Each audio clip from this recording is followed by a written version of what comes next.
ہم نے کچھ دنوں پہلے ہنوز دلی دور است پر ایک ویڈیو پیش کی تھی۔ آپ میں سے کچھ ویورز نے یاد دلایا کہ تاریخ کے اوراق میں یہ جملہ 2 بار گونجا ہے۔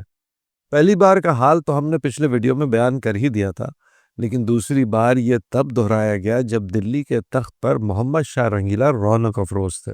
جب اطلاع ملی کہ نادر شاہ کا لشکر درہ خیبر پار کر چکا ہے تو محمد شاہ حضرت نظام الدین والی بے فکری ظاہر کرتے ہوئے گویا ہوئے کہ ہنوز دلی دور است، مگر افسوس سلطان کی یہ بے پرواہی دلی کے لیے قیامت کا پیش خیمہ ثابت ہوئی۔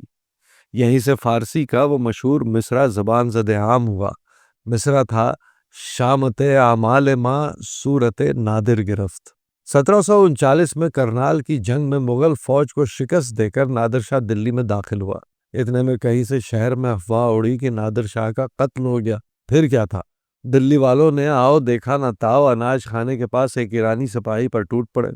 یہ خبر آگ کی طرح پھیلی اور دیکھتے ہی دیکھتے دلی والوں نے ہزاروں ایرانی سپاہی مار دیے۔ جب قریب 3000 ایرانی سپاہیوں کے مارے جانے کی خبر نادر شاہ کو ملی تو اس کا پارا 7ویں آسمان پہ پہنچ گیا۔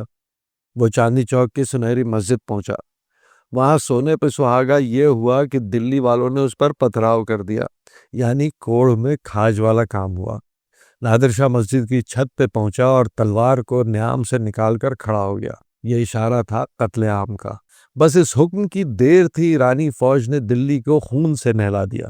جب اس قتل و غارت کی خبر محمد شاہ رنگیلا کو ملی تو اسے اپنی بدقسمتی اور بے بسی کا احساس ہوا، اور ایک ٹھنڈی سانس لے کر یہ شعر فی البدی کہا: دیدائے عبرت کشا قدرت حق را ببین، شامت اعمال ماں صورت نادر گرفت، جس کا معنی ہے کہ اے عبرت دیکھنے والی نگاہ، خدا کی قدرت کو دیکھ، میرے برے کاموں کے انجام نے آج ایک عجیب صورت اختیار کر لی ہے۔ یا پھر اگر دوسرا مصرع یوں سمجھیں کہ میرے برے کاموں کا انجام آج نادر شاہ کی شکل میں میرے سامنے آئے تو غلط نہ ہوگا۔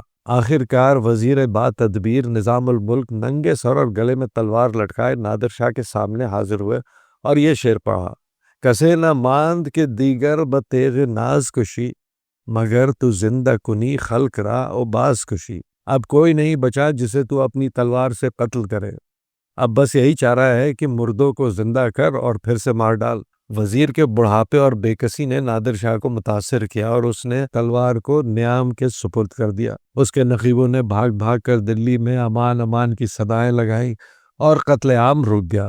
تو صاحب قصہ یہ ہے کہ تاریخ ہمیشہ دہرائی جاتی ہے، بس کبھی وہ معجزہ بن جاتی ہے اور کبھی مرثیہ۔ محمد شاہ تو رنگیلا ہی رہے، پر دلی کا رنگ جو اس دن اترا تو پھر کبھی چڑھ نہ پایا۔